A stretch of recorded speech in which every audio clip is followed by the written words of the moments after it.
Hello and welcome to another free.volous webisode. On this episode we are going to talk about the pros and cons of shorter hair because it was requested by a viewer and I like to please you all. This will apply to about every single person who wants to get their hair shorter, but some of the things will only apply to people who have hair like mine. So very thin, very smooth, very flat and straight and prone to oiliness. Other people can have different results with shorter hair. So bear that in mind, okay? The only thing I have to talk about is my own experience, and I only have this hair, this one right here. So let's jump into it. The first thing you will notice, you will feel that you are saving the world. So less water, less shampoo, less conditioner. This is, of course, obvious because you have less hair to wash. But you will notice, and I have noticed, especially when it comes to conditioners and masks, I barely use anything right now. I just shampoo my hair, rinse it off really well, and then I comb it or brush it through while it's wet before blow drying. And because it's so short, it doesn't break as easily. So I most of the times even skip any type of hair conditioner, any type of hair mask. So that's a pro. I'm basically living off of the samples I got from my Look Fantastic beauty boxes right now, and I've given away all my other stuff because it was tubs of masks that I will not go through in a lifetime right now.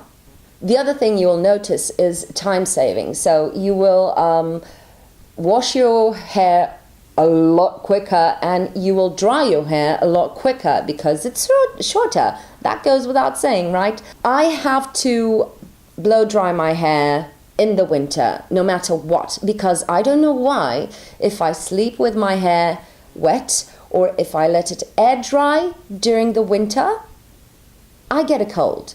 Weird science curse on me. It just happens. I don't know why, so that's how it goes. And I feel that now I spend about 5 minutes blow drying my hair, or less than that, and it's good to go. The other great thing is no tangling, meaning that your hair will not get all tangled on the back. You know, when you have scarves, especially in the winter, scarves, turtlenecks, high-collared coats, all of that.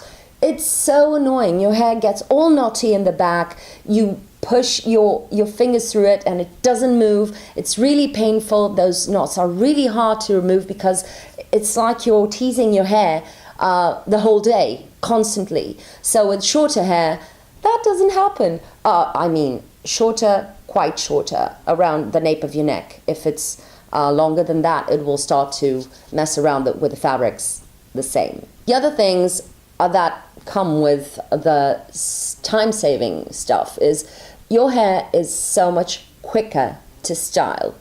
Again, it goes without saying. Because it's shorter, you just feel the tendency to every single day try to give it a zhuzh or something new, and you will realize it's possible and it's doable when you have very long hair. I know there are lots of gurus that spend 1 hour just curling their hair every single day.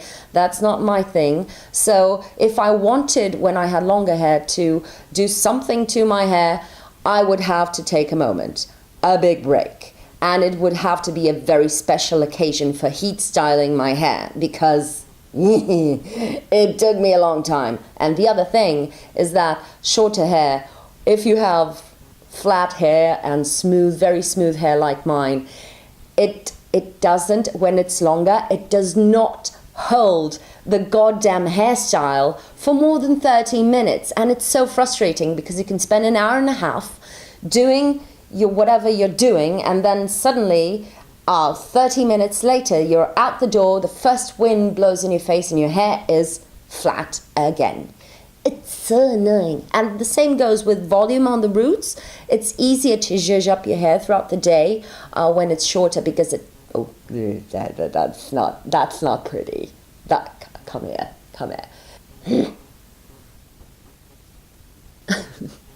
It's easier to pull some volume onto your roots when you have shorter hair because it's not weighing your hair down. That's the basic gravity thing happening. Now, the cons of shorter hair. The first thing would be the maintenance. If you haven't regretted your shorter hair, you'll want to keep that sort of length, that sort of shape, and for that you will have to go a lot more regularly to your hairdressers to get a cut. Whereas when you have longer hair, you go to, if you keep it quite healthy in your day-to-day routines, you have to go there about twice a year to have it trimmed. If you have shorter hair, you want to keep it, you'll have to go to the hairdressers, I think, once every 2 months to keep it sort of like that. Because as with fringe, you will immediately notice my hair is longer, this is not working, and I have to go back and get it cut. The other thing is that with longer hair, you have more options to do updos without heating. With shorter hair, it's really difficult to do a simple ponytail that stays in place and that does not look ridiculous. Look at this. This is the possible ponytail I can have right now. And it's really low, and yeah, and it will go down in 5 minutes if I put it up. It's really hard to take the hair off of your face if you have shorter hair. It gives you less options for that quick ponytail, that quick top knot that you used to do when you had longer hair. Those possibilities are not as readily available and as easy to get. The same goes with intricate hairstyles. It's more difficult to keep your hair in place when it's shorter, it slides off.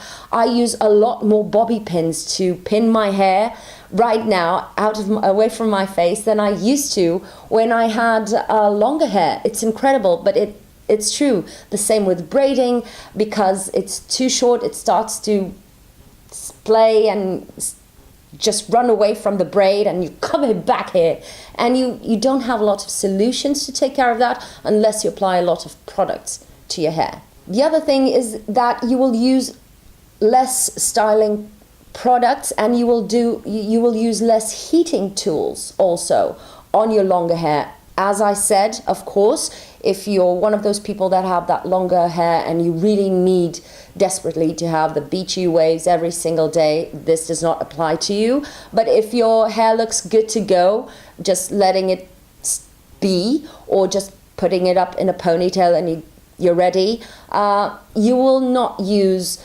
styling products very frequently, and you will not use heating tools very frequently. Those two things add up to a second step, which is hair damage. You will tend to style your hair with hot tools more frequently if you have shorter hair, so it will start to get damaged more quickly, and that's something to keep in mind. And the other thing is, with shorter hair, you tend to have more product buildup because you apply more products to your hair more frequently, be it for hot styling or just to keep it in place. You'll feel the tendency to add a little bit of styling mousse right after washing your hair, and then you will feel the tendency to add a little bit of something to the ends to keep them and to lock them in place. So those things add up, and first you'll have more hair damage more quickly, but of course you will have to go to the hairstyler more often, so that will sort of sort itself out. And at the same time, you will have more product build up on your hair. So if you have hair like mine, which is prone to oiliness, this is another con of having shorter hair. Because if you have shorter hair, because everything is so close to your face, when you start to get oily, it gets noticeable too quickly for my liking. And I think that I used to get away with oilier hair with more often and for longer periods of time when I had my longer hair, because I could do something to disguise it. Right now, the only resort I have is dry shampoo, and I find I use it more often than I used to. So that's a bummer. And the same goes for conditioners and masks. You will feel fear almost if you have oily hair, or if you're prone to oiliness. You'll be afraid of applying conditioning products to your hair because it's too close to the roots and it gets a little bit nerve-wracking. So you'll cut on the conditioning products. Because it doesn't tangle as much, it's easier to comb through, so you don't feel the need to condition it, but at the same time, you're not nurturing your hair as often as you could. And that takes a toll on the hair, of course.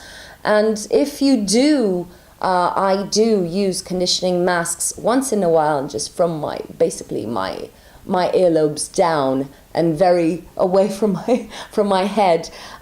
If you do use them, you will notice that your hair won't look as good for as long, again, because it's prone to oiliness. I've mentioned this, but I want to isolate this little con. It's not easy to get out of the door in a flash, although you might think so, because you've saved time shampooing and washing your hair, you've saved time blow drying it. But usually you will tend to style it. You will want to style it. You just think, no, today I'm not going to style my hair. I'm just going to wash it and get out the door. But in the end, you end up styling it because it's too quick. And suddenly, time adds up. So you end up taking what you save by washing and drying quicker, you end up spending anyway because you want to style it. Yeah, and that's that. I think I'm done with the pros and cons. I hope this was helpful, and I hope I didn't cross over too much in terms of pros and cons. Some things come with each other, but I hope this is helpful if you're thinking of cutting your hair shorter. It gives you life. It makes you feel new. But also comes with a price, as everything in life. It has pros and cons. So let me know about your pros and cons. Let me know if I've forgotten anything that is essential to know when it comes to pros and cons of having short hair. And I hope you've enjoyed this video. Thank you for spending this little bit with me. Subscribe if you haven't already, please. And I'll see you on my next one.